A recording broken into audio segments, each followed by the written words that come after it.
Les lots, ils ont soutenu que tous les peuples parlent le même langage. Non, le peuple a commis divisé. Moulou Batou faut soutenir Félix Tshisekedi. Bateau tout peut batikali ba commis peut combattre. Donc le peuple est en train de se combattre de soi. Dès que le peuple est divisé, ils allaient boulevard. Il y a crise. On ne peut pas vanter le bilan des présidents de la République sur base des travaux de réhabilitation. Ça fait partie de l'illettrisme. Biso na bande nous tomons à Félix Tshisekedi alinga bisoté. Vous avez Mbosso Kodiala, président de l'Assemblée nationale. Azaya wapi. Kuna to ebiete. Et puis en plus de ça, Azora Mbosso na compte équilibre géopolitique. Azora il marionnette. Yebisa nga souci na salata ngo yogi na kwa mutu batu bazokufa. Na mai ndombe batu bazokufa. Na bande na tonga ata ferme o école te. Ata bâtiment ndako amabisobe atonga. Pona biso, il ne nous aime pas, il n'aime pas notre province. Pour nous, on doit les combattre. Le pays est distingué dans le tribalisme. Et tout le peuple congolais en dehors des autres qui se retrouvent, le peuple est frustré. Boka Ezan Kambamapa, un fils de ce pays. Oui. Auto ebi tata na maman, nandap asalini. Yo pe nous assure que ce que ezaki au nom ya frères et sœurs, ya ndeko na biso Félix Tshisekedi. Ce que ezaki na compte à famille. Biso to lini to telemelaye. Ce que ko la province ba Félix Tshisekedi na Kasai. Ezaki géré par Ngoïka Sange. Lelo bana nyoso bibuba. Mais so tali province Moïse Katumbi ya bando géré. O ya zo benga italien wana. Otali lelo et comment ngana komanda na ville Lubumbashi na Binzambe. Ngai jour ningi kuite koma boye. Loi wana batika ngwele kangana za d'accord nango. Et faciliter biso tâche to longo la Félix Tshisekedi na 2023. Soki loi wana leki. Et que yake kotika candidature ba congolais nyonso ba ko se retirer na candidature to kotika yemoko. Pour loi wana frapper ya zone ngako to sate. Loi d'abord leki na niveau ya commission te na débatté. Loi mutazu yango Mbosso bureau pe assemblée nationale te. Mbosso avandi yemoko komi bureau. Alors, allô, président. Je peux prendre ça? Oui, oui, oui. Allô, président. Oui, c'est déjà arrivé. Hein. Ça peut passer, oui. Les amis, bienvenue. Déjà, je suis sous-journaliste dans le Congo. Là, on est piégé. Vous savez, peu fois, on a ces sacs. Chaîne à Moutobo Bakan. Toba Lucas Koyo. On m'a dit, on va faire un rabisso. Ah, tu comme si on era. De nos séquelles, on a un mouillard. On a fait un botte. Faut pour une fois. Non, on dit que na ministre aïe. Alekisi moi babilo comme mike. Bon, on est munduki. C'est une façon d'assainir les métiers. Au outil côté kabakisi ya Congo, au ba moko journaliste. Comment tu es parvenu? Ozali pharmacien, ozali médecin tradit praticien na matete. Oui, au moko patron à média, au komi ndenge nini. Et nous allons mener les suivis. C'est la 10e rie au Kangama. Chaîne à 10e mairie. Patron nango azape soki ndenge nini. Situation ça mabe. On va dire ça biloko pona ko piéger bato. Ndenge baluka. Ndenge loi tani be ko balukela ndeko Tshisekedi kalabwe. Oke ko débrouiller droit moko okenda ka soir. D'abord droit soir. Tant on voyage kende ba mbanda ka kura ngo kenda ka yerni. Ngai moko na ko vulgariser loi wana. Mais est-ce qu'on va appliquer nete? Ba appliquer te. Tondima. Oh non côté mututel batiki, côté mututel ba appliquer. Biloko na bango nyonso oyaka o c'est ça que ONPC to benga na bango. Les bateaux nyonso bana c'est la communication maman Denise ba ke na IDPS ba adhérer na IDPS. Ce sont plus des journalistes. Amona ki dernièrement manika zaki pembeni wana na moni pe Christian Bosembe azala na story la communication maman. C'est émission. Bon, on a la bête à basité hein. Amoni na tire revolver na poche. Zakari baba baswe. Tellement na wana. Ero ko na ndozelo yango wana. Ala historien. O ego ma journaliste ndenge nini. Doit wana j'ai frappé. Ay moninga na ngabo sembe na pesi mbote aza juriste balongola ina do.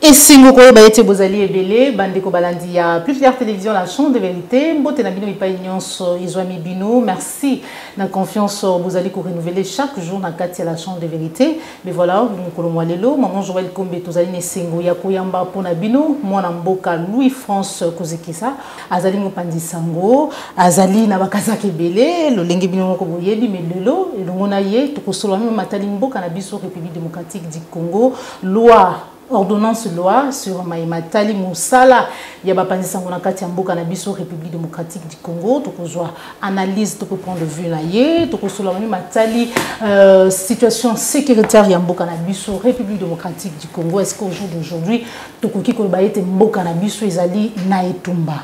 Qu'est-ce qui se passe? Tu as réaction sur Maïmatali, proposition de loi sur la congolité, où tu as dit des pères et des mères, analyse où tu as sala opportunité, tout peu important si la loi wana ngonga oyo, tu as dit kende nama ponomina kati mboka na biso, mais aussi Maïmatali ko lekana na kati ya la muka pe union sacrée, autorité comme na lobby, basili ko signer charte na kati ya union sacrée. Sans plus tarder, na kopesa matondo mingi na ba union so bozali kolanda biso awa na ngomba Kinshasa na ba province de partout bobenga kabiso tozali longo na bino mais aussi na libanda ya mboka. Sans plus tarder, to kopesa déjà mbote na invité na biso mokolo walelo mona mboka Louis France Kozeki sa DG recteur mbote na yo. Mbote Maman Joël Kombe, mbote na ba congolais nyonso ba kolanda biso d'ici comme d'ailleurs comme je l'ai toujours dit, c'est-à-dire ba congolais oyo bazo vivre na République démocratique du Congo, naba oyo bazo vivre à l'étranger, naba oyo ba choisir État congolais comme seconde patrie. Bienvenue, ben apprécié ba mbote. Miko Lebele, boni semel 13. Oui, semel 13 ça va, nazo profiter au pesa merci naba congolais nyonso ba sali biso confiance donc ça la semel, vous savez que c'est pas très facile. Il y a co-émerger en toute modestie dans le contexte actuel. Oyo kuti ba plus clair TV déjà ba mata kuti ba chaîne belé oyo baza déjà ba exceller donc oyo lokola cadet il y a ba média to cadet il y a ba chaîne wana et puis vous vous imposez. Aujourd'hui nous sommes à plus de 31 000 abonnés. Oui. Je crois à moins de 2 ans, une année quelques mois. Je pense que merci beaucoup yo muto bandai ko encourager ngai de temps en temps. C'est juste pour rendre de leur service à la République parce que bientôt, Louis France Kozeki ça vraiment basculer pour quitter les métiers et faire la politique active. Pour moi, c'était une bonne expérience. Il y a là comment j'allais être apprécié, donner les meilleurs Congolais. Dans la rubrique Nangai, Tikotak. Ouais, dans mes là, qu'est-ce que je peux donner aux Congolais et qu'est-ce que je peux continuer à donner aux Congolais une fois d'une profession à une autre. Donc, merci pour la confiance. Louis France est le même. Oui. On a rappelé les lots que Narozala, c'est pas le 2, le 3, mais le seul Congolais où il y a un discours moko. Échanger. Banda Botama. Donc, on a ramené moko à Chanjarate. Donc, ça a un faillot de Bisonibale. Voilà. Matondo mingi mona mboka Louis France. Lecture na yo, tout peut analyse na yo, le bio était Louis France, ça dit kaka moko. Les seuls Congolais, tout parmi les deux, va changer de discours. Na uta écouté un article na yo moko tout à l'heure. Bipa iwa pozali kolobela mokambia mboka na biso, Félix Tshisekedi et la guerre. La partie est de la République démocratique du Congo. Que pouvons-nous retenir au jour d'aujourd'hui en rapport à Maïmatali, agression Yamboka Nabiso par pays voisin au Yebi, Bazali et Belé, c'est vrai qu'il y a Rwanda, mais les lois que tu peux être tous les Tumba. Parce que tantôt peut être comme solo état de négociation. Donc, Nalingaki n'a posé des fondamentaux sur la problématique de la situation. Il y a Est Nabiso, d'abord, ce n'est pas une guerre. Parce qu'on ne peut pas mener une guerre avec des poches résiduelles d'insécurité. La guerre, on ne l'amène qu'avec un autre État. D'accord. Et guerre est une procédure pour un État constitutionnellement établi, sauf celui qui est jungle. Et il y a un mécanisme pour à niveau il y a identifier guerre. Mais ici, nous ne sommes pas encore dans une guerre. Nous sommes dans une crise, dans un conflit. C'est un conflit, ce n'est pas une guerre. Je suis désolé d'apprendre que même le gouvernement de la République parle d'une guerre. Nous ne sommes pas dans une guerre. Une guerre, pardon, en droit constitutionnel congolais doit être déclarée. Okay. Il faut qu'il y ait une déclaration de guerre qui subit l'approbation. Il y a le Parlement de la République. Il faut avoir la culture, il y a la lecture. C'est très important. Parce que ceux qui ont un problème, il y a Bamibeko, il y a Binomoko, Namboka. Mais comment vous avez une idée, il y a Bamibeko, il y a Libanda, il y a une convention. Nous avons plusieurs conventions, plusieurs traités. Du ratifié par la RDC, nous avons 10 T. Maintenant, 1, 2, 3, 4, 5, 6, 7, 8, 9. 9. Mais Eza et mais ceux qui ont la loi déjà nous avons des problèmes. Comment nous avons regardé au niveau de la loi? Nous ne sommes pas dans une guerre. Une guerre doit être déclarée par une ordonnance présidentielle après approbation du Conseil des ministres et puis sa validité ou sa validation au niveau du Parlement. Ndebo commission en guerre. Mais à ce jour, nous ne sommes pas dans une guerre. Nous sommes dans quoi? Nous sommes dans un conflit. Et alors, il faut définir la nature du conflit en gros. Okay. Parce que beaucoup ne mène jamais la solution à conflit, ce qui est conflit est au préalable identifié. Nous sommes dans quel type de conflit? Parce que nous sommes dans la notion de la typologie des conflits en relation internationale. Ba conflit na conflit ezaka na bandenge nango. Ezana ba conflit oyo ba na mboka ndenge to vandi awa, ba na mboka mususu bazwi minduki lokwa ba bemba. Ba koti na zamba ba bandi ko bundise kolo. Ba conflit mususu ezani batu misusu ba vandi na frontière na biso to na kwa wana ba monike bazo se sentir menacé na batu misusu bazwi minduki bango pe ba bandi ko résister. Lokwa ba mai mai. Ba mouvement mai ya kotumba mai résistant. Oui. C'est un type de conflit. Et il y a un conflit mususu ezalaka bato libanda bazo bundisa bino.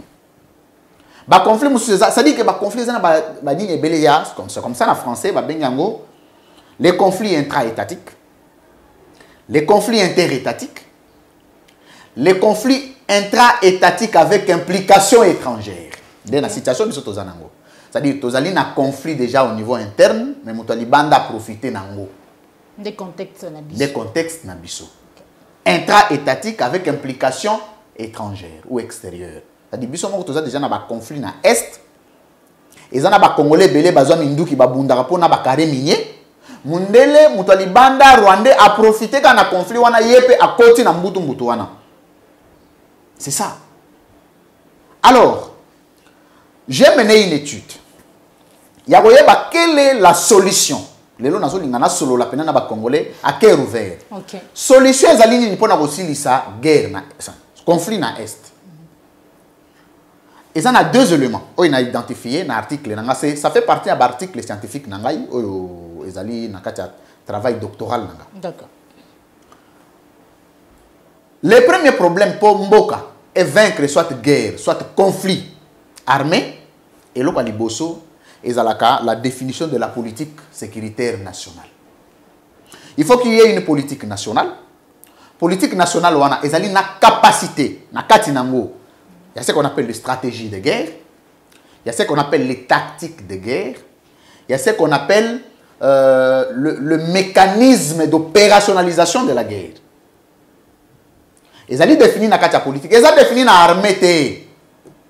C'est pas l'armée de Boyoka, non, les secrets armés, non.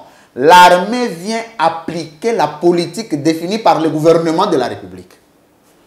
L'armée, qui est un service, applique la vision du président, qui est une institution, laquelle des visions adoptées au sein du Conseil des ministres à travers le gouvernement de la République. Ce n'est pas de la magie, ce n'est pas savant.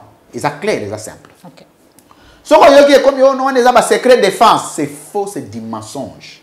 D'ailleurs, moi, dans mon approche géopolitique, j'ai étudié l'approche géopolitique.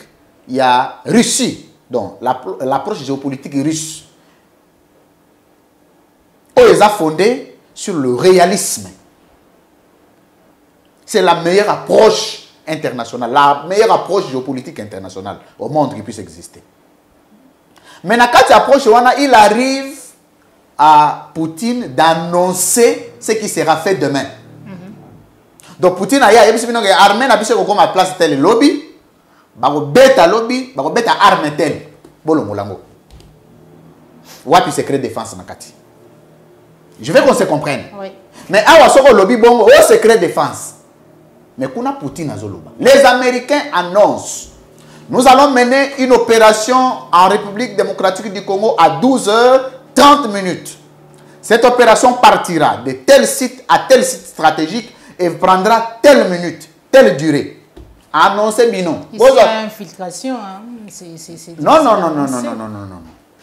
Politique exatée.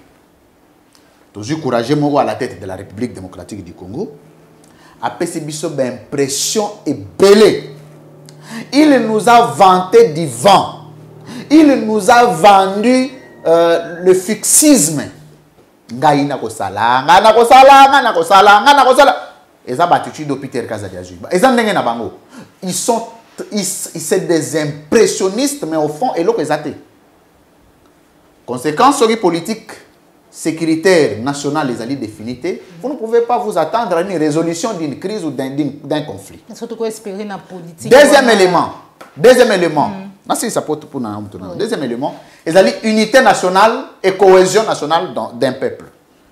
La cohésion nationale. À part Minduki, il y a Beta, mais le peuple, lui, en soi, c'est aussi un moyen de résistance. Okay. Le peuple peut mener un combat où ils allaient sans armes. Comment? Un, peuple a dit que l'ambassade autour de l'Omona a besoin de Kangakango. To sele ango to bengani ba ambassadeur ya ba aventurier baza tout pour bango ba bazo ka information ba bazo même oyebi ke sana ba ambassadeur ba seja na conseil des ministres oyebi loko wana on a pas su une faute tala na conseil des ministres on a ba tumusu baza ba ministre té misu Mindele misu Mwindu misu ebele baza wana bazo débattre sur la situation ya mboka na kati ya conseil des ministres. Le peuple peut se lever aujourd'hui à partir de la frontière pour battre Tchemoto, to Koti na Rwanda, to Bomani. Après, la communauté internationale paye et Kaboli Biso Bouzo ba Pesili. Peuple a peut décider le lot à l'usine de Kofeli, c'est que a joué à Tonganda Komoko na Nsele. A joué à Memi Eti na Nsele. A Tiki Yekuna a s'occuper na Magambo famille, a joué président Moussou Soaché. C'est aussi une autre forme de résolution parce que ce président a Sikaye a compris qu'on a une politique adaptée sécuritaire. Donc le peuple, lui, ne peut faire ça qu'au nom de l'unité nationale. Mais lorsque nous avons un président tribal à la tête du pays, à l'époque, je vais vous dévoiler, à l'époque, tant que Batubazo Bunda contre Marshal Mobutu, c'était tout le Congo qui luttait sur le départ de Mouzé Laurent Désiré Kabila, de Mobutu. Tant que Mouzaïe, c'était le peuple au niveau national. Mungala, Mutabandundu, Muluba, Munani, Moussoaïli, tout le monde était ligué pour accueillir un chef de l'État. Oh, le Babengi, le roi sauveur, Mouzé. Batutu Bazolela, Muluba Lela, Tamouza Koufi, Mungala Lela, Moussoaïli Lela. Tant que Joseph Kabila y est, Batoyo Basala marche pour Babengana Joseph Kabila, Awana Mokoyo. Baluba bazalaka, bangala bazalaka, baswahili bazalaka. Lelo oyo, batagomo bunenezali, baluba na bikolo mususu contre Félix Tshisekedi. Regarde bien. Lelo eza susute que tous les peuples parlent le même langage. Non, peuple a commis divisé. Moulou Batou fa soutenir Félix Tshisekedi. Bato tout peut batikali ba commis pe ko combattre. Donc le peuple est en train de se combattre de soi. Bango do peuple yemoko azo bundana. Suite au tribalisme. Ça c'est un. Deux. On appelle ça sur illustration. Maintenant, on va congolais, va contredire nga. Pas comme un message ba lo oui aussi. Ogoyi koye bisangai un Kassaïen. Oyazali une opposition depuis Félix Tshisekedi a kota na pouvoir. Tilelo. De vos kitoko hein. De vos kitoko za musonge, amulubate. Amulubate. Te musonge. Ah bon. Luka mususu. De toute façon, Te au continue na ko pesa temps. So lingi na pesa 20 minutes na ko pesa yo. Mituneza yanga yo moko tanga kombo soyebi. Na baloli siko question. Tangelanga muto abandundu moko oyo azali vrai Tshisekediste. Nani? Banda Félix Tshisekedi akota na pouvoir hier a soutenir ye neti nani?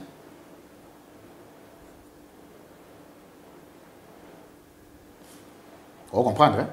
Tangelanga mungala moko oyo accompagné Félix Tshisekedi depuis à Kota a prêté serment à la Ranaïti Lelo. Nani? Mais tout solo la tête. Mais tout solo la Congolais va répondre dans commentaire. La division d'un peuple. Dès que le peuple est divisé, ils allaient boulevard, il y a crise. Lelo osoyi eloko Félix Tshisekedi a raté. Oyebi. Et ça n'a pas de sur les lots, on a la chance, nous avons eu grâce, nous avons capitalisé grâce à Wanate. Moi, ça m'étonne. Naï, na place à Félix Tshisekedi. Ngosani. Yo côté me la rendre gagner. Pour me peuple n'a aller à la place moko. A me la place moko. Félix Tshisekedi a eu toutes les occasions pour être un président avec identité nationale d'un père connu, d'une mère connue, bien qu'avec identité angolaise, d'une résidence connue, d'un parcours connu, des amis connus, des frères connus, des sœurs connues. Au moins au départ, Moutounion a la difficulté à combattre Félix Tshisekedi. Ce qui a un bilan positif. Au lieu de Félix Tshisekedi a un bilan positif. Biloko yo kabila salaka. Ce qui a Félix Tshisekedi muta salaka. Même ngai lui France que ça na mais constat na lo banabi au moins ya hôtel mais na muta boye zate. Mais yo ne muta hôtel mais na ba misu baza d'accord avec ce qu'il fait. Net nani. Otangi ko na taya na kola table. Réhabilitation ya hôpital quand chachi de comment komeni na lobi awa soko boyi kondima Félix ko aka mutema mabe. Ozolo ba réhabilitation ya hôpital. Mais c'est quand même quelque chose. D'abord, dans le monde, nous sommes découragés. Dans le monde, aucun État n'est pas découragé. Nous sommes découragés. Que la réhabilitation des travaux, des infrastructures ne fait pas partie du programme de gouvernance d'un chef de l'État.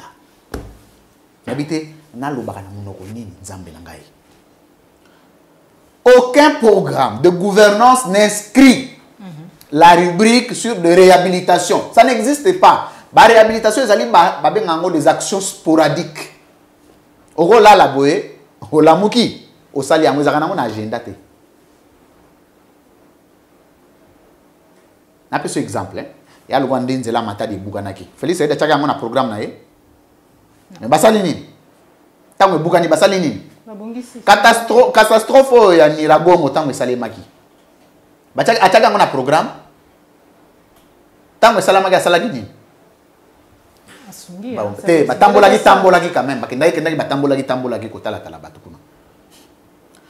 On ne peut pas vanter le bilan du président de la République sur base des travaux de réhabilitation.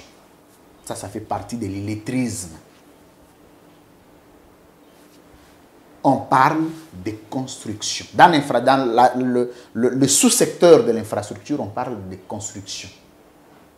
Pas de réhabilitation. On a un programme on gérer l'emboka. Ils allaient 3 heures. R au cube, donc. Okay. 3 heures. Refondation.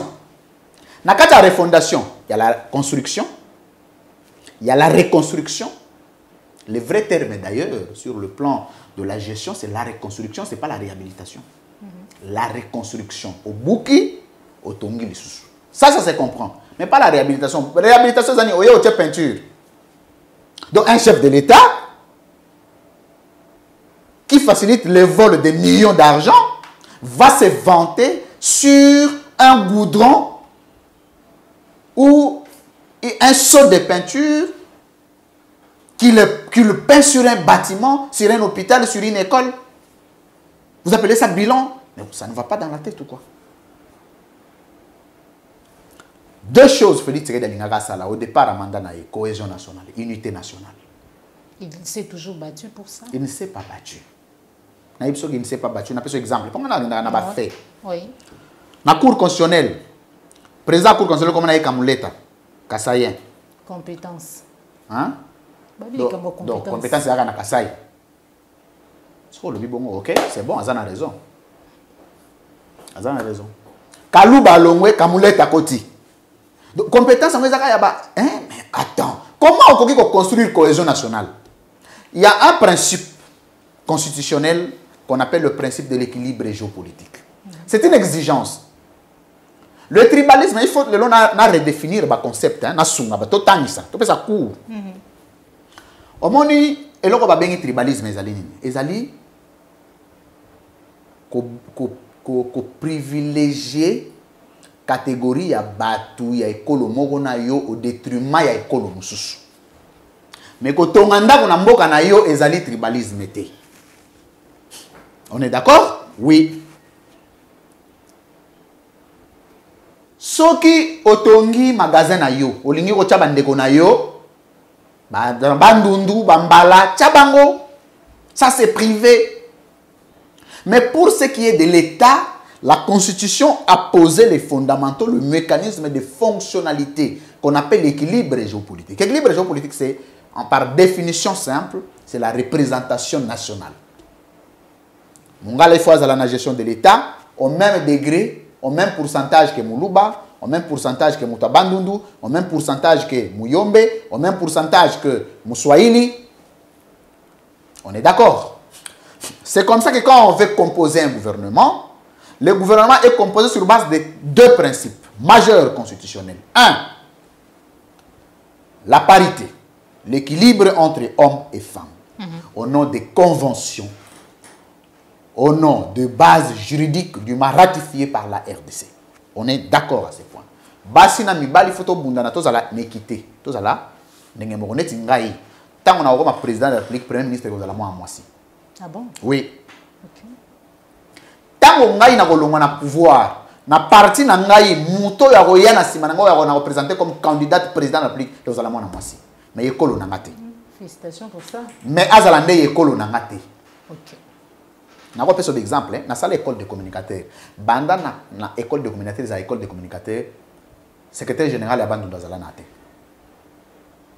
J'ai fait un effort de décourager que Ngai Nazam to Abandundu, Nazali Moutamasi, Nazali Mumbala, Nazali Mwana Pai Kongila, Moutabandou dans la sous-secrétaire général, ça devient tribal.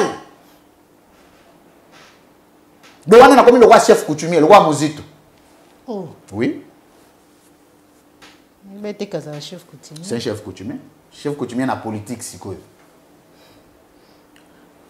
Mais, lorsque vous ne facilitez pas l'équilibre géopolitique, vous se sentir réprimé, marginalisé. Net biso bataban de tout le monde net Félix Alinga bisoté. Nazo ebisayo. Vous avez Mbosso Kodiala. Mbosso Adam président de l'Assemblée nationale. Mbosso Adam Tabando. Azaya wapi. Te kuna to yebiete.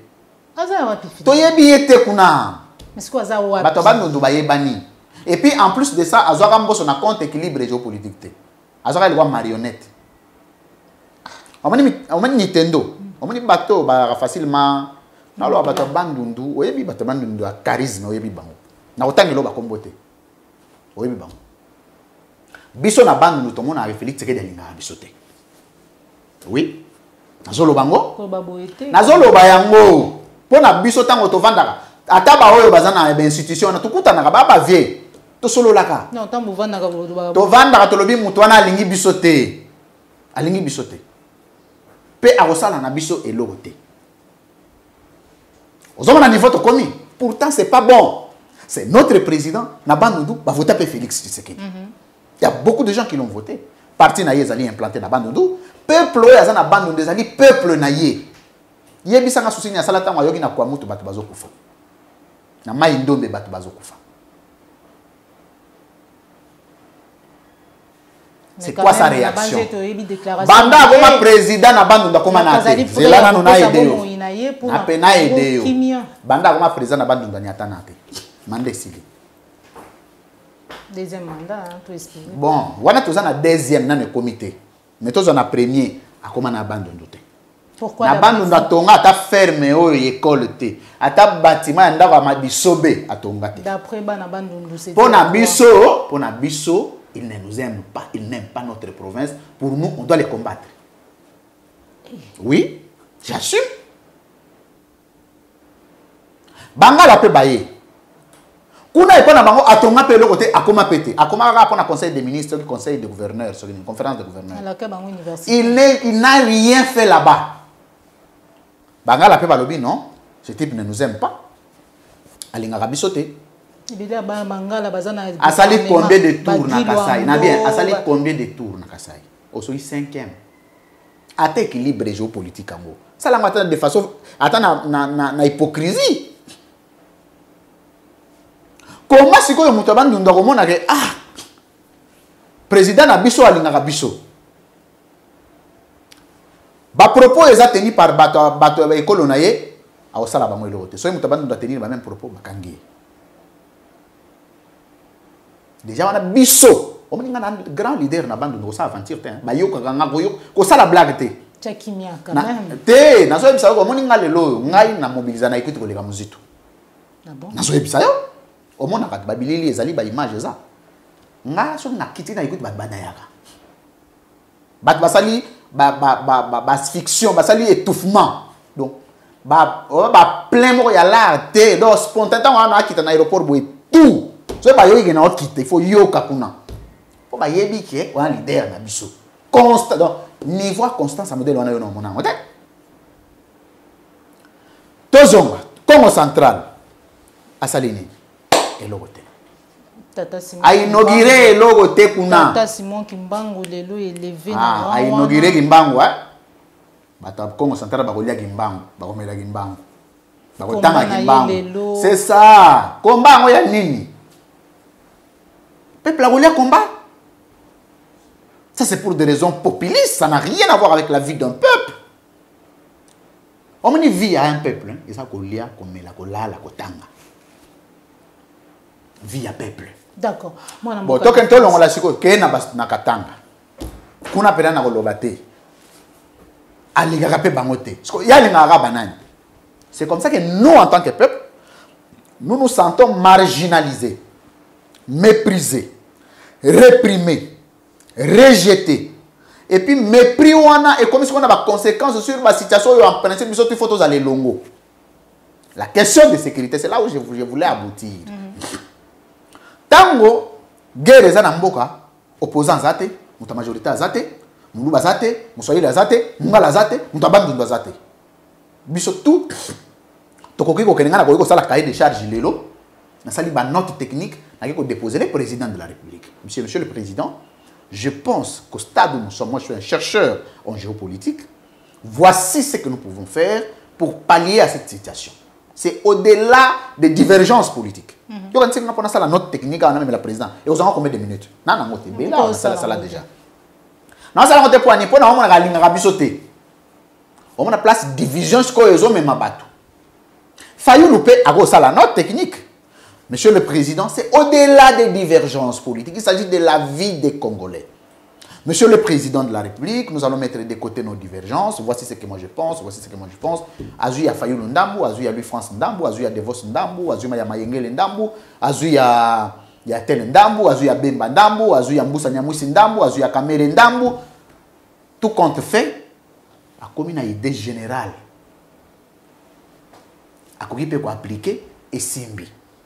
Entre-temps, biso pe koto batir na biso vers Kagame, batir na biso vers Rwanda, batir na biso vers tel. Tokoki pe ko déstabiliser bango tout en étant un. Mais yo banena no ko se diviser en interne. Ya lo wa munguni alinga kota na ndako na yo. Yo bo banena bitumba na mwasi na yo. Bo bandi ko bunda, obeti mwasi na yo réglementaire. Obeti obuki bana no maboko. Après ozoni moke bunda na mungunya. Obunda yo moko totiki ya bunda. Donc comme une étape nini, est-ce que comme une étape que oui. Les pays, il n'y a pas de cohésion nationale. Le pays est distingué dans le tribalisme. Et tout le peuple congolais en dehors des autres qui se retrouvent, le peuple est frustré. Et surtout le peuple de l'Ouest. Nous sommes dans l'Ouest, nous sommes frustrés en pouvoir. Quand on a dit que nous avons abattre la campagne pour Félix Tshisekedi. Yo so akoma ya bourgmestre. Aso tuna yo question. Oso yo ya akoma ta bourgmestre. Obi po ani. Na bombi secret wana. Voilà, mon amboka à Louis-France Bombi. Na sala la révélation. Bon, l'autre fois le ba été levé à notification à Shada mais salamaki obaki était mundu ki moko ko suma mati. Tout comme à niveau. Basombi Tala, Joël Kombe. Omoni na pesaka comme lobo na mona ka bakata kiteni wana bachana ba réseaux sociaux. Mais ti lelo bazongela ngote hein, ko bazongisa nga loboko. Ba yisaka ko bakati loboko mais bazongisa te. Bazongisa loboko. Te bazongisa nga te bazana ngona maboko. Bazo yenga nango. Joël Kombe, omoni sans fausse modestie, omoni ba mboka o ezali civilisé batnet ba so ba Louis France. Nous pouvons constituer une classe de savants. Tous en un regard scientifique, tous en un regard sociologique, tous en un regard politique, tous en un regard juridique. Na yebisaka yo kata arme moko ko somba mate. Soki basombi arme katanga loboko basombi combien d'armes? Je connais l'origine, je connais ce qu'on appelle l'histoire et la philosophie des relations internationales. Wana ezali ba biloko na ngai. Na ko yebisa binoko mo nga so na yi conseiller président Tshisekedi. Aganya Guerwana Kala. Depuis, le président allait gagner cette guerre. Pourquoi on a le président de la République hein? Moi, je les respecte comme tel. On a le de ma vérité, mais je les respecte comme tel. Na fin na gete, na diminu gete, na minimiza gete. Aza d'abord vienanga, aza grand frère, aza papa, aza responsable. Ce qui te à propos de l'autre na politique. Ba vio ya nini te. Malgré batuna yi musana ba on finga batu. Mais il faut qu'on ait une chaîne. On dit que à part pour ma science, on peut bâtir à ça l'aventure. nako beta pe oyoki pe awe comme pe soki makambo nini. Donc tant ozo linga ba respecter pe simba yebisa ba ndindi na yo atika ko finga batu. Ils insultent sur les réseaux sociaux na ba faux compte. Bon quand cela ne tient ngana considérer ba ton ba peuple hein. Ba peuple ba frustré, il y a pas de problème. D'accord. Na yebisa ka yo nabi embargo est levé, ce que le président, le premier ministre, le batunionso, embargo est levé c'est grâce à la France. Je savais que la France, sur le plan géostratégique, avait besoin de renforcer sa posture politique internationale pour n'a droit de veto na RDC. Embargo, pour que ça c'était l'objectif de l'arrivée de Macron pour ceux qui ne le savent pas. Macron était venu revendiquer les droits de veto après une course diplomatique, une victoire diplomatique qui a levé l'embargo au niveau du Conseil de sécurité des Nations Unies sur l'achat d'armes. Ayaki Kozonga pour demander un certain nombre de choses. N'ayant pas obtenu, moi si je salon, pour les gens qui ont vu, oh non, des querelles là étaient des querelles diplomatiques. N'ont rien à voir avec des querelles interpersonnelles entre Tshisekedi et Macron. D'accord. Il y a un dossier belé dans la Katikuna. Mais, alors, qu'est-ce que nous retenons? Nous retenons que ata armée sombamite. Donc, il fallait bien un prophète politique. Naza prophète était. Nazali moto natanga mingi, nasala ba recherche, na menaka étude.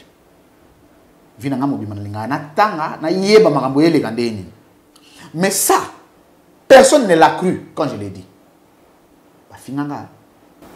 Il conseille mal le président. Le président Tshisekedi une erreur. Il a dit ça la présidence. Oui. Bazo induire une erreur. Mais, tout ça, on va marcher au banda. On va marcher au banda kalate. Ils ont banda. Marché banda. D'accord. Moko ya makambo ezali ko diviser ba Congolais, ezali proposition ya loi, c'est la congolité ou bengi loi Tiani. Na banza non loi Tshisekedi, pas loi Tiani. Ah, ezali Tshisekedi. Oui. OK, oui, mimami pas député national Tingi Tululu. Na banza to landi plusieurs déclarations point de vue à Bintou Keïta, Cardinal Tata Mbongo, Lelo, na banza yetu landa ki vidéo ya Christian Mwando, ou yazali ko estimer soki Moïse Katumbi yazali candidaté, Katanga ekozwa ciseaux. Importance ya loi wana surtout na ngonga o tozali d'après l'analyse ba étude o yosali mona mboka de France koziki ces alignes. C'est une frustration d'un peuple. On est peuple soit frustré. Akobandaka ko loba. Azoloba makambo ezo se peut beaucoup kangata 1000 personnes ça va rien résoudre. Parce que la frustration est une opération, est un comportement qui ne se résout que dans la satisfaction du combat. Botu na mutazo lukanini. Poser la question, c'est quoi les problèmes? Bon ça la bongaité. Mais biso na bandu kotika la un et indivisible na katia Congo. Je me désolidarise na tout propos allant dans le sens il y a ko balkaniser RDC, c'est une autre forme de balkanisation. Na yebite Christian Mwandongana na yebite na yebite na ba contexte ni na lobeli makamuna yewana, je vais pas entrer dedans. Mais moi ce que je sais c'est que ma province, mon pays reste un. D'accord. Je veux une minute pour expliquer les contextes juridiques à loi, une minute dans le contexte politique, une minute dans le contexte sociologique. Dès qu'on les idée générale, il y a loi. Nous français. Question nationalité est alignée. Nationalité est alignée relation entre État et individu.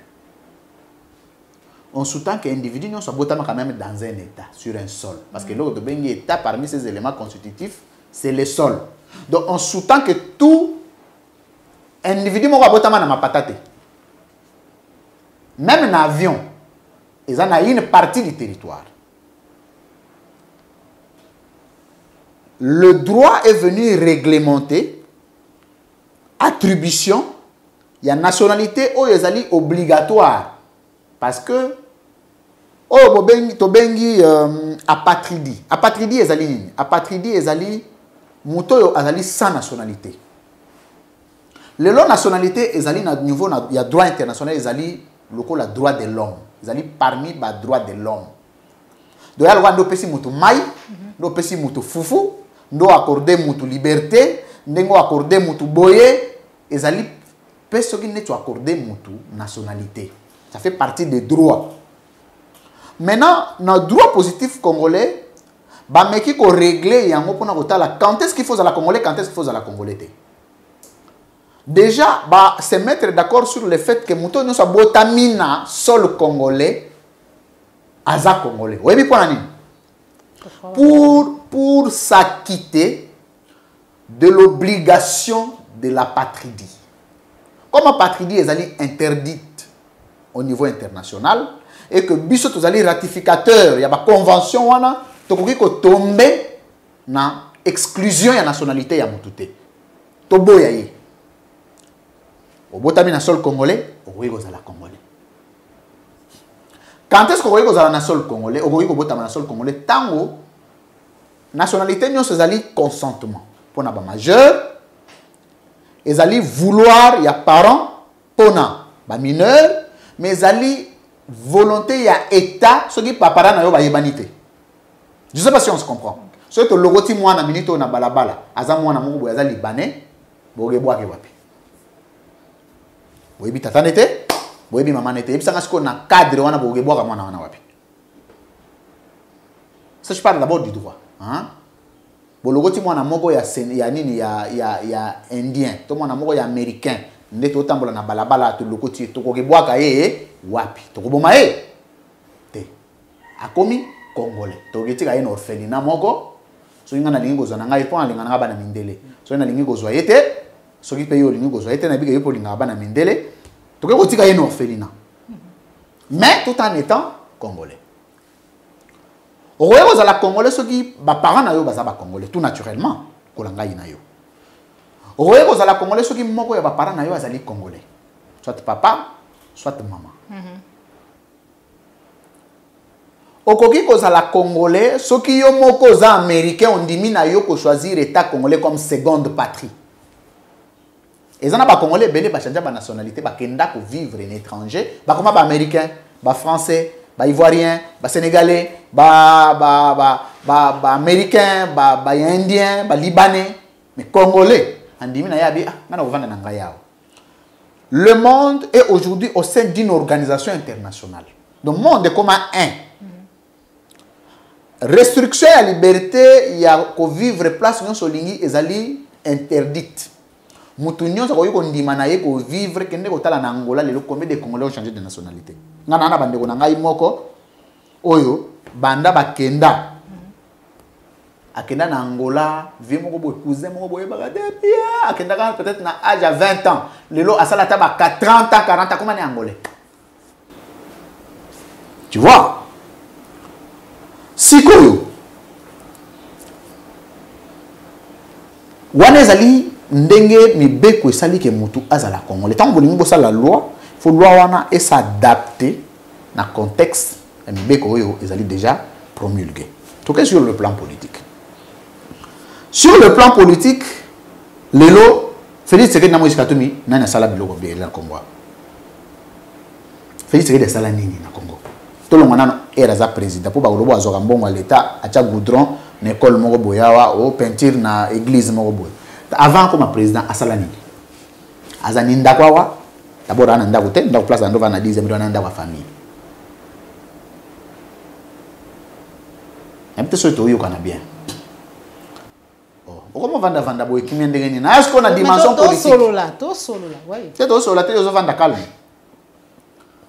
asala déjà ni en école awate en entreprise te en logo awate na yoka ke azalaka na processus moko ya kosomba ndako na poto ta déjà niveau à Belgique palena yo moko à Belgique mais awa ambri soko lelo soko tuni congolais o yazali na masimani mbashengai otuni entre le président Tshisekedi notre frère entre guillemets de père et de mère Na Moïse Katumbi azali que de père et de mère congolais. Yo poni nani. Tuna question wana et pas il y a par exemple le Congo.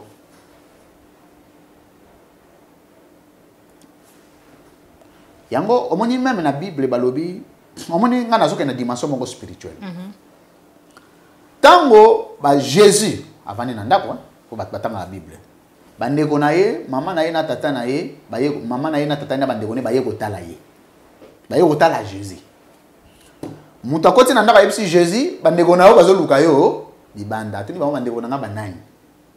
Oh ndeko na yo tel, ndeko na yo tel. Yebisi bango, mes frères et sœurs sont ceux qui écoutent la parole de Dieu.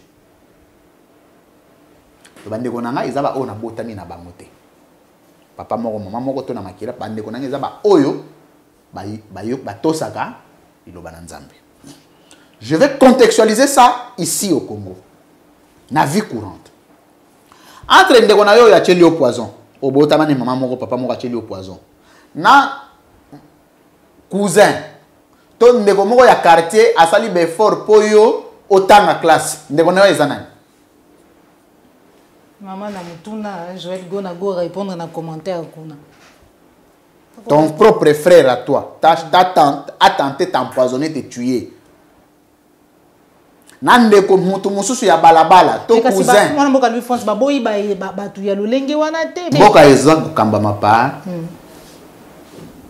Un fils de ce pays. Oui. Oh to yebi tata na mama na ndako asali nini?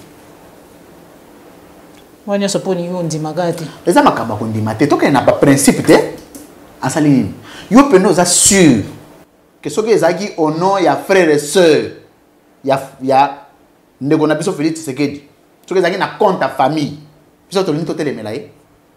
Ngapela lui France, j'ai le droit de m'opposer à Félix Tshisekedi. Je ne vois pas. Et puis bato na baluwa barabandeko. C'est des cousins. Félix Tshisekedi a cousin nanga. C'est biso to ba koko na bango. Ah biso bato bota bango. Est-ce que ce que ezaki makambo ya bolingo? Makambo ya gindeko. Ngana kote na Félix Tshisekedi. Comment maintenant réduire la gestion du pays na papa na maman? Pourtant, réduisez la gestion du pays à la compétence. Ce que la province a Félix Tshisekedi na Kasai, ezaki géré par Ngoïka Sanji. Lelo bana nyoso bibuba. Mais si on a la province Moïse Katumbi a bando géré, oh ya zobenga italien wana. Otali lelo et comment ngana comment dans la ville de na Binzambe. La journée qui coûte comme boye. Qui coûte comme boye mbula ni. Natala ba boulevard, natala construction, natala tu n'as rien à envier Kinshasa. Rien donc on va na Lubumbashi, on peut maintenant pepele. Maladi où vont les choses apparemment loana et ko évoluer dans l'Assemblée nationale et sous kangeni. Te loi tele qui est un problème te. Nkolo Congolais a bien conscient comme président alongoli yango. Boti kaye, yamoko pe ko kataye. Po yeva zangolé. E kataye? Oh yo yebite. Oh yebo wa do bagia zangolé. E kataye. E ko kataye. N'habite sous comprendre. E ko kataye. Donc loi wana yemo wa mi bongisela po e o faciliter biso tout tâche. Donc on est sur le plan sociologique. Loi wana batika ngwele kanga na d'accord nango. Et faciliter biso tâche to longo la Félix Tshisekedi na 2023. Pour l'élection au Kenete. Ce qui loi wana leki. Et que yake kotika candidature ba congolais nyonso ba ko se retirer na candidature to kotika yemoko. Pour loi wana frapper ya zone ngakoto sate. Botika loi wana leka. Ngana zo se peleleka. Bozo mitungisa pona nini? Et ko faciliter biso tâche to le to banda ko bunda ko longola ye. Alongwa kana pete ndenge yemo amicheli mutambu alongwa ayebiteke Noel Chanya che mutambu chele ne mutambu yo Noel Chanya banga loi Tshisekedi kasi bapes Noel Chanya sikoyo eza parrainé par le Tshisekedisme bana ni baza majorité na parlement nana recevagi loi d'abord leki na niveau ya commission te na débatté loi mutazo ya ngomboso bureau pe assemblée nationale te mboso avandi yemo kwa komi bureau aso la mke na chomba allo président. Je peux prendre ça? Oui. Allô, président? Oui, c'est déjà arrivé. Hein? Ça peut passer? Oui. Ozomon, Batikango eleka. Noël Chani, Bana Bapimela, Banque centrale. azana kanda na bango. Voilà. Matondo mingi mwana mboka Louis France. Patika loi les cas, il y a aucun souci. D'accord. To comme presque à la fin émission na biso, émission vérité de tout côté du pays va tout solo la mami matali mboka na biso, mai matali ba plateforme. To moni ba union sacrée, ba signer charte. Presque gouvernement mobimba mwana mboka Louis France na kati ya plateforme wana union sacrée. Côté la Mouka, vraiment ça brille entre moi Namboka Martin Fayulu na Adolphe Muzitu. Dernièrement, tout le monde qui bango la passation, il y a commandement, il y a la Mouka et qui bongo na maboko bateau qui na maboko professeur Mathieu Kadele. 2 jours après, nanga ma nouvelle élan Adolphe Muzitu bango pe basali ya bango sko la Mouka lelo to ko baisa na maboko nani pe mai matali union sacrée. Nazolinga lelo pour clarifier et le moko. D'abord, tu bani na mangambo etali union sacrée. Mangambo la muka na rozango ko tuminite belebele te po yebi lelo Saint Martin Fayulu la muka ezate. D'accord. Fayulu nda créer la muka. Ah. Et puis la muka muzitu esungaye po bakanga ete na bambongo na ye wana ba primature bando dame wana ba malversation na ye na ba concussion azo immunité politique na sima la muka. Ici koka qui dirait expirer déjà. Pour le reste, il peut continuer sa vie, ça, il n'y a pas de problème. Union sacrée. Article 96, 97 de la Constitution. La Constitution, on a évité l'union sacrée. Article 96 de la Constitution. Et l'obi boye. En gros, tango, hein? Na lukana tango po. Biso ba Congolais, voilà. Nazagi na ngapika wana. Article 96. Les fonctions des présidents de la République sont incompatibles avec l'exercice de tout autre mandat électif, de tout emploi public, civil ou militaire, et de toute activité professionnelle. Notez, le mandat du président de la République est également incompatible avec toute responsabilité au sein de partis politiques. On est d'accord? Président, a koki ko zoa responsabilité na katia lisanga ya politique. Soko keis kon article 145, 146 balobi, on définit l'infraction de haute trahison aussi par violation intentionnelle de la Constitution par le président de la République. Okay. Lecture, nasali chiasme à lecture, nasali lecture combinée de babengango. Na droit pur. Ce qui aujourd'hui article 96 balobi nakata parti politique mbonzambo oyeko zwa responsabilité te. Nakati a regroupement na bango wana parce que le regroupement politique est composé de partis politiques. Déjà, il y a des personnes qui ont dit autorité de référence. Donc, ça a un statut dans le parti politique. Dans le cas il y a autorité politique. La PCP fonction. Comme l'article 96 a violé intentionnellement, a tombé dans haute trahison, ils allaient poursuivable devant la Cour constitutionnelle. Premier piège, la campagne. Deuxième piège, dans l'article 97, les fonctions de ministre du gouvernement sont incompatibles avec l'exercice de tout mandat électif, de tout emploi public, civil ou militaire, et de toute activité professionnelle à l'exception des activités agricoles, artisanales, culturelles, d'enseignement et de recherche. Et tu as besoin président, on continue comme professeur, ça, il n'y a pas de problème. Et comme elles sont également notées incompatibles avec toute responsabilité au sein d'un parti politique. Bateau, nous sommes dans le gouvernement Didier Boudin, à la tête d'un parti politique. Oui. Ce gouvernement Félix Tshisekedi. Ils ont des responsabilités au sein des partis politiques. Pourtant, c'est interdit par la Constitution. Ce prof André Mbata, on a marambo. T'as profité. T'as profité. Il y a Wapi. Attends, il y a Wapi. Le professeur. T'as là. Et ça n'a pas de professeur, ok, na investi mon boya simanda au jeu article scientifique. Comment article on a auto publié les lots. Ou imprimé un ba exemplaire rebelle comme si en thèse. On va dire quoi ça bateau. Tu sais, sur les en France, Babi, nous appelons le professeur Louis France, par exemple, Louis France Kouzike, ça spécialiste en droit constitutionnel. Azan a besoin de docteur en té, yo yoga kaka, yoga nuance. So yo pena, ne combattre à zone pena débat scientifique. Il y a zara pour ni plateau yemoko. Tout ça la débat, moi je veux bien. Oh, ni débat. Tout ça la débat. Parce que on dit que l'obaya yo moko moko, vous en avez autosuffisance. Il y a ça qui va la suite.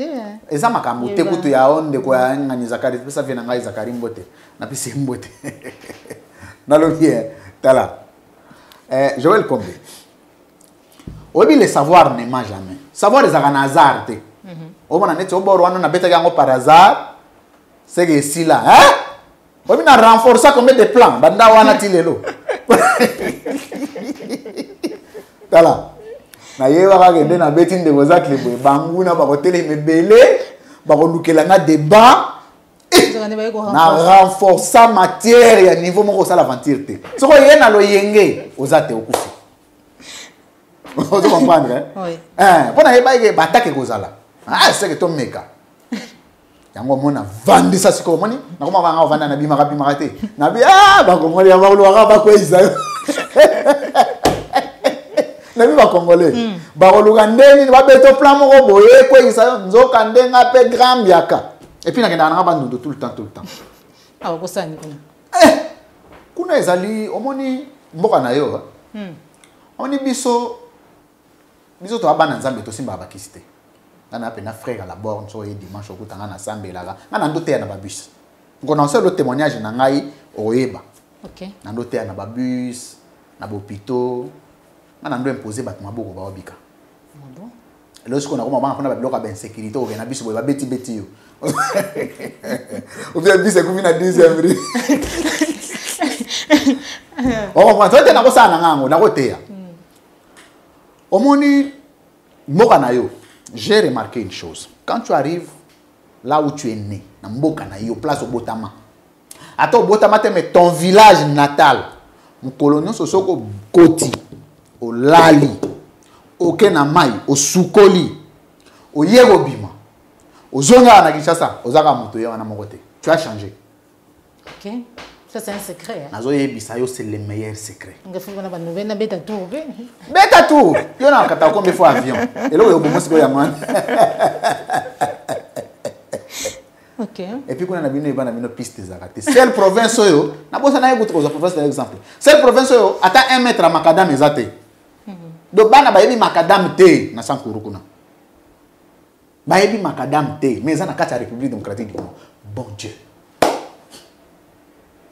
minito ya batoko sala banzela mugo rallier ba province tout ya likolo neti ba pont eke Bandundu eke Kasai eke Katanga eke Sankuru e bimi eke Est bimi eke donc otambola likolo na mutuka donc démarrer mutuka no awa osalika par exemple 3 jours retourner ba province tout pas sinembo ke kufa kala mais sikoyo ta on na yeba da ba plan na bi c'est bien et puis tant on moni na wala so ba photo avoke ne yo rappeler na wala so ba photo mo na vanisco na mboka na nga ponga so na ko na mboka na kuna bat balala libanda baula libanda ba ibisanga babi yo za mwana na biso ouais pendant ma président est blague faut les rabeta pebele yo zo comprendre maman hein ba ibisanga babi mukoloko on m'a na campagne on m'a 2028 à la veille à campagne na comme un leader incontestable avant de comme na campagne et là moi boye ko sale mabatu tu ba ok dialogue ngana okete na ko banda ko tumba bango na dialogue wana na oza ko na peuple na simananga OK événement mo ko sale ma ko rendre nga tellement populaire que popularité ngana ok na élection c'est planifié déjà nous on doit vendre au sur la président de la République on est la blague et puis caution ça ils a déjà caution ça pour commenter que non ah on que kotika pour caution ça te ko bango ba makasi belo ko ndeba o seka yo caution eza quelque part et puis que c'est ça te ça bandu et vanda kuna. Ah bon? Tala, on m'a dit biso ba Congolais, on m'a dit bande ko to ba na poto. Na ça bino exemple mo. Ato vanda ka bozaka na mukanda te. Longola makolo na yo ke mboka na bino. Vanda ka ni pour mukanda ezati. Débrouiller. Soko ye. Ozongi. Oke mona ka mundelo bise pesa nga mukanda ko pesa yo. Tala biso ba africains za basala biso na pouvoir moko biso neto yeba exploiter ngote. Dieu est avec les noirs. Mais Moutoumou nda azuba. L'homme nègre, c'est un imbécile. Mayele na biso yango mindele ba komi la kabarishi. Bénédiction na biso yango voit misa mindele. Moutoumou nda riche. Dieu a créé l'homme noir riche. Na biso exemple moko. Na sur le plan philosophique. Oyebi que Marie na Joseph ba mindele. Oyebi le wana. Hein? Nazo pesa nazo ke na yo un exemple. Oui. Baza mindele. Soko tali na généalogie ya Bible mutu mwindo azate. OK. Soko ke na généalogie ya Bible tout. Ba komisa batu nyonso mindele. Okoki ko yebisa nga mutu mwindo uti wapi? Ba komisa batu nyonso mindele. Mundela ya kosi biso to bima na makako. Singe. On va ndeba ba bourrer biso esprit poto koma sous peuple pemenya mindele to banda osala courbette. Mais l'homme noir est né d'un mystère de Dieu. Moutoumoko Tatika la explication dans quelle ligne on a tiré l'homme noir entre Joseph et Marie. L'homme noir est venu d'où? Dans la Bible, on a place en Israël d'abord. Dieu, il aime le noir. Dieu, il est avec les hommes noirs. Mais marambo ba homme noir ba salaka ndele atala kabi bato babika ndeni omoni so comme place mo ba la pemenya full ba kufa kate au moins niveau mystère mais ça me kika lobi azati ndeko fait ce que temps to vandi na yawa abela raté to en opposition salaka ba marche ta va comme na ba mindele er nyoso ko lia ba beefsteak banini pa et comme oh boye ndeko to vanda calme awa nzamba sunga biso to zaba tala na sekisi yo lo na biso yo science mukere ya litebe en tout cas to comme na suka émission mona mboka Louis France kuzikisa pour finir en tant que mopandi sango moko ya bazali kosala musala lolenge logomani une fierté congolaise oyambi ndenge nini ordonnance loi. Il y a le 13 mars 2023 aux Ali, vous allez fixer modalité exercice et liberté à presse dans le Mboka na biso. Les Ali bienvenue. Déjà mutomba kozala sous journaliste na Congo te. Là on est piégé, bo sembe pe fois longa na ce sac. Vous comprenez na episode? D'accord. Pour bazala qu'on a comme bas journaliste.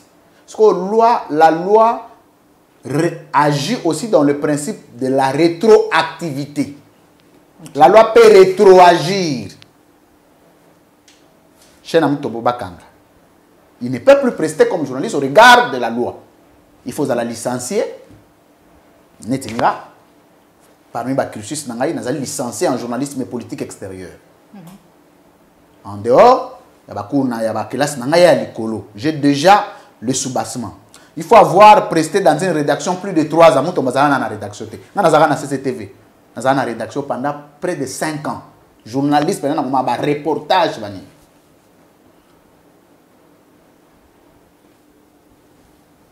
la patron à médias. Donc, il y a des critères pour les journalistes au Congo. To balukasko yo omoni bango ba finga biso to comme siko era ndeno osepela na lona ndeko muyaya na pesi ombote fona mona ye. OK. Je dois les voir. Je dois les rencontrer. OK. Pour une fois. Na on ndima kokutana na ministre ayi mosaka. Alekisi moi ba biloko mike. Biloko te bon wana ya munduki. Bazo comprendre te. Biso to na ba regard scientifique to sito tangi lwa. Na sina tangi na nango. D'accord. Na tangi nyo moto tindela inga. C'est une façon d'assainir les métiers. Pour nini pose à l'avocat, il faut à la juriste. Pose à la corporation, à médecin, il faut à la doctorat en médecine. Mais pose à la journaliste, là, au outil, côté Gabakisha Congo, au journaliste. Comment tu es parvenu? ozali pharmacien ozali médecin traduit praticien na matete oui okoma mamoko patron à média okomi ndenge nini ya lokola un menuisier akomi na cabinet d'avocat yemoko pas comme avocat.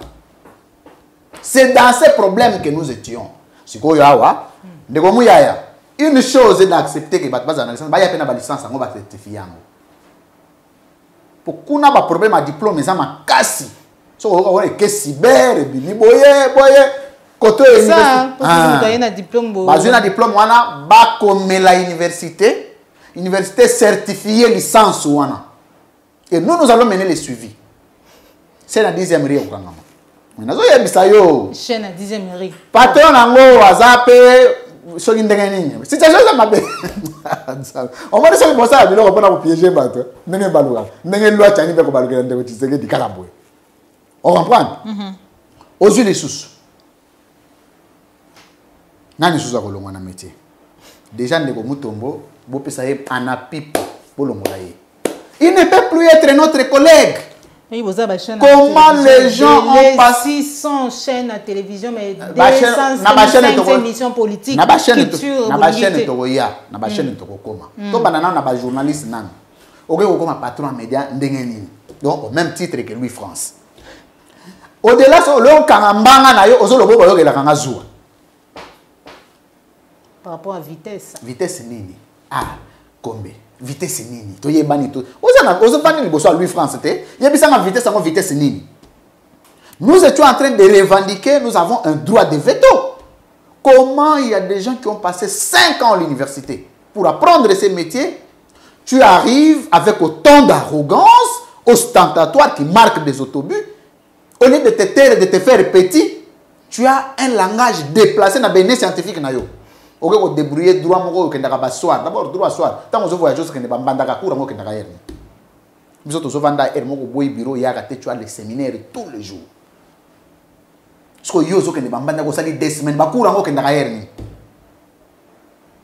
Bon finalement on va dire que ça la droit liboso za na diplôme nini. Il faut décliner le profil. Ndeko mutombo chaîne baka aza traduit praticien azali médecin traduit praticien balongo la chaîne wana au regard ya loi oyo o se muya c'est un monsieur intelligent oyebi aza journaliste c'est un licencié en journalisme aza collègue nanga lelo tozana na fierté nando combattre mais na combat loi oyo na combattre soute na combattre so nando kan sando favoriser pour biso ba présenter biso muya ya comme notre bourreau. Au nom de la théorie d'autoprotectionnisme politique, on a dit que il faut combattre. Comme ça, il y a une disposition au Lugané l'État.